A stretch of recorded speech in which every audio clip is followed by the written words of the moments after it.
lahir 80-an, coba yang 80-an. Oh, Masya Allah. Lah, inilah generasi milenial.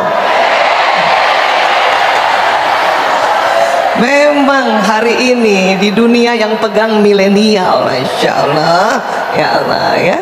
Baik, nah sekarang yang lahir 90-an, inilah Z. Jadi kalau mempelajari generasi Z, berarti teman-teman yang lahir 90-an sedang mempelajari dirinya sendiri. Jadi 90-an itu ya, tepatnya 96 itu sudah mulai masuk generasi Z. 96 sampai sekitar ya 2010 itu Z. 2010 sampai nanti 2025 tahun depan ini masuk kategori alfa ya. Kenapa sih ada pembagian-pembagian seperti itu? Ini dibagi oleh ahli demografi, diklasifikasikan agar apa? Agar kita mudah memahami apa kebiasaan, cara berpikir dan cara berperasaan setiap klasifikasi usia itu ya. Jadi yang dicari atau yang jadi patokan tahun kelahiran ya. Ya, ini beda dengan Shio ya, beda ya. Ini untuk tahu, oh generasi Z punya ciri khas, generasi Alpha punya ciri khas. Nanti setelah 2025 menggunakan istilah apa? Ahli demografi sudah persiapkan. Mereka akan memakai abjad Yunani. Jadi nanti alfa, beta dan sebagainya. Ya, baik. Bapak Ibu yang saya hormati, sahabat-sahabat Villa yang saya hormati, izinkan kami hari ini bercerita tentang generasi dari sisi ilmu otak. Ya. Boleh pegang dulu kepalanya, Bu? Ada otaknya? Takut lupa, Bu. Punya otak. Ya, alhamdulillah saya juga bahagia di masjid yang luar biasa ini dilengkapi dengan fasilitas-fasilitas videotron atau televisi seperti ini ya, Masya Allah. Ini sangat penting untuk kita berbagi atau sharing ilmu pengalaman, terutama yang berbasis penelitian atau tubuh manusia supaya lebih mudah untuk dilihat ya. Baik. Saya selalu membuka sharing kami dengan sebuah slide tentang otak manusia ya. Jadi Allah Ta'ala ciptakan otak manusia itu ada otak besar, ada otak kecil. Mungkin Bapak Ibu pernah belajar waktu SD biologi atau IPA, ilmu pengetahuan alam. Tapi ada juga waktu SD-nya istilahnya bukan biologi, apa? Ilmu hayat. Siapa yang SD belajar ilmu hayat, Pak? Nah, ketahuan umurnya. Itu persis saya itu ya. Ilmu hayat, ilmu kehidupan. Di antaranya akan belajar tentang tubuh manusia. Allahu Akbar. Ya. Ada apa di otak ini? Ya. Di otak ini ada Allah ciptakan, disebutnya sel otak. Saya mohon izin Bapak Ibu kerelaannya untuk mempelajari kembali diri masing-masing, karena pada saat kita tambah mengenal diri kita, kita akan tambah mengenal kuasanya Allah Sang Maha Pencipta ya. Jadi nggak apa-apa belajar otak ya Bu, walaupun sudah punya otak ya. Ya. Yang mana sel otak Bu Isa? Nah, ini punten saya sering ya dipanggil anak-anak dan banyak orang Bu Isa gitu ya. Nah, ini dia sel otak. Ya. Orang sebutnya neuron. Apa Bu? Neuron ya. Berapa jumlahnya? 100 miliar.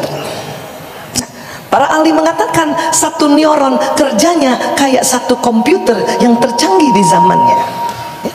Atau satu teknologi yang tercanggih di zamannya ya. Artinya apa?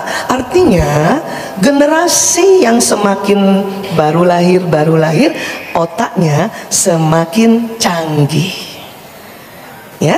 Tadi sahabat-sahabat Villa yang lahir tahun 70-an punya 100 miliar, sama seperti kita yang lahir 50, 60 punya 100 miliar. Tapi yang tahun 70-an lebih canggih, yang lahir 80-an lebih canggih lagi, yang 90-an lebih canggih lagi, 2000 lebih canggih lagi. Masya Allah. Apa maksudnya Bu Isa? Lebih canggihnya gini, sama-sama kita kayak komputer, tetapi semakin era baru semakin canggih Patokannya apa canggih? Semakin banyak otaknya di generasi baru, bisa menyimpan data-data, bisa banyak menyimpan informasi, bisa cepat menghubungkan data-data itu menjadi satu pemikiran. Seperti itu ya. Tapi yang tahun 50-an, 60-an, 70-an memang tidak secanggih yang milenial, Z dan Alpha, tetapi otak kami lebih tangguh. Tetap kita puji juga. Ya, apa tangguhnya Bu Aisyah? Tangguh. Biarpun kita digertak, biarpun kita dipukul, tetap jadi orang. Masya Allah. Hasil teknologi yang ada di dunia itu hasil karya otak manusia. Ya. Dulu semakin saking tangguhnya teknologi, memang belum ada laptop seperti ini ya. Adanya komputer yang besar, TV yang besar. TV itu kalau rusak dibetulinnya dipukul. Nah itu. Bapak masih dapat Pak? TV kalau goyang-goyang dipukul Pak? Siapa masih dapat tuh Bu? Tuh, apa nggak tangguh itu? Iya. Saya ingat waktu itu ya, Tuti Aditama baca Dunia Dalam Berita, goyang-goyang Pak. Ibu saya teriak dari dapur, pukul nak, pukul sampingnya nak, pukul. Ibu saya ini lahir di Makassar, jadi dia dari dapur teriak dia. Ya, sudah Bu dari samping, kalau tidak bisa dari atas. Pak, betul. Artinya, kita yang lahir tahun 50-an, 60-an, 70-an dipukul pun tetap tangguh, bisa jadi orang ya.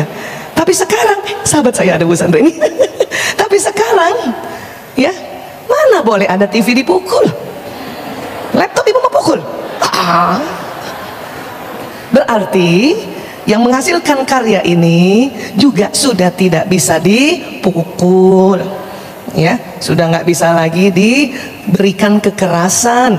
Era sekarang generasinya soft touch, sentuhan lembut. Dulu kita kalau pencet channel itu di TV, gitu. Sekarang ya enggak ya? Allahu Akbar. Paham sampai sini ya? Iya. Terus bagaimana kerja otak ini? Rupanya otak ini terjadi sambung menyambung ya. Seperti apa dia? Dia akan tersambung seperti ini tali temalinya. Nah kalau terjadi sambungan itu, apa yang terjadi? Terjadi memori, terjadi ingatan. Masya Allah. Ini dia. Memang awalnya otak manusia belum tersambung, nanti kita yang sambungkan, atau nanti orang tuanya yang menyambungkan. Pada saat orang tuanya memberikan nasihat, memberikan contoh, dilihat lewat mata, didengar lewat telinga, ya, diucapkan lewat mulut, maka tersambung di otak ini ya. Jadi aslinya otak manusia belum tersambung. Jadi kalau ada orang bilang dasar otaknya nggak nyambung, itu betul. Jangan marah ya. Ibu otaknya nggak nyambung, apa? Jangan gitu. Ibu otaknya nggak nyambung, alhamdulillah itu potensi gitu. Karena aslinya nggak tersambung Bapak Ibu. Bahkan sambungan otak sampai umur 100 tahun pun setiap hari kita sambungkan, belum semuanya tersambung. 100 tahun. Ibu mau hidup 100 tahun? Nggak mau. Maunya berapa pasnya umurnya ibu? Maunya berapa? 100 tahun nggak mau Bu? Lah gimana? 100 tahun aja belum semua tersambung, dikatakan baru 70%. Bayangkan 100 tahun. Apalagi umur kita yang masih muda ini, baru berapa sambungannya ya? Dan uniknya sambungan ini bisa berkali-kali kita sambungkan. Maksudnya apa Bu Aisyah? Rupanya otak ini perlu sambungan berulang supaya semakin ingat. Itulah makanya mengapa belajar harus diulang-ulang. Ada konsep namanya murojaah. Itu supaya sambungannya semakin tebal, semakin ingat ya. Saya hari ini memang baru pertama kali ke Masjid Indah ini, Darussalam. Makanya dari awal tuh saya begini, emang sengaja tuh lihat, karena sewaktu saya lihat gini, otak saya tersambung nih Bu Pak. Gitu. Tapi baru satu kali. Tadi juga perjalanan dari rumah, alhamdulillah ya Allah ya, saya dikawal, datang mobil polisi. Tetangga pada begini, saya lihat daun pintu, daun hordennya. Ini dijemput sama polisi, kenapa? Jarang-jarang ada tetangga dijemput sama polisi ya. Sampai satpam tuh bingung, bolak-balik naik sepeda ke rumah saya.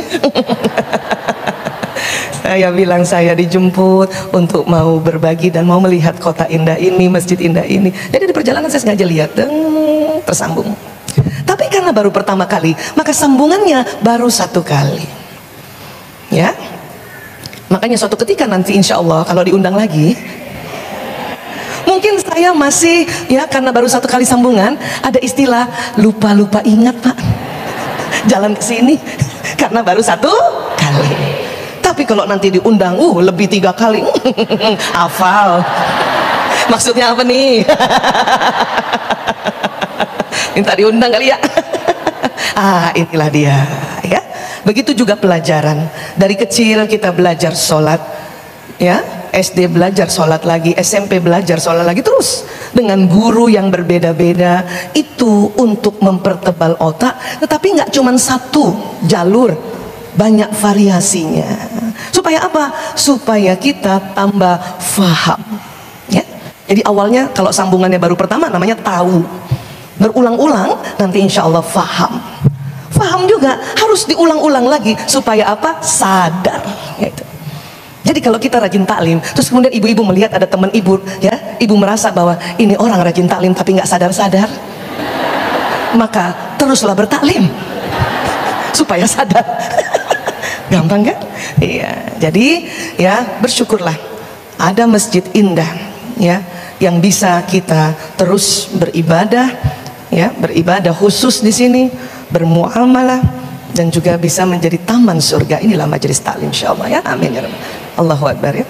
Baik, sekarang dari otak ke badan ada namanya sistem saraf. Sistem syaraf. Bukan saraf, syaraf. Ibu juga jangan tersinggung kalau ibu punya saraf, jangan tersinggung. Itu maksudnya ini nih. Sistem saraf kerjanya kayak kabel listrik yang jalan. Kenapa? Karena apa yang dilihat nanti diterima bentuknya pesan, jalan di listrik sampai ke otak terekam. Apa yang didengar juga begitu. Apa yang diucapkan juga begitu, jalan lewat sistem saraf ini ya. Bu Isa, sekarang gimana untuk kita mendidik generasi baru ini agar selamat dunia akhirat? Tentunya mendidik anak bukan mulai dari dia lahir, agak telat tuh ya. Lah mulainya kapan? Paling ideal mulai sejak dalam rahim. Nah itu kenapa Bu Isa? Karena janin dalam rahim itu cukup lama di dalam rahim seorang ibu, antara 9 bulan sampai 10 bulan ya. Apa yang dimakan ibu, apa yang diminum akan masuk ke janin lewat yang namanya plasenta ya.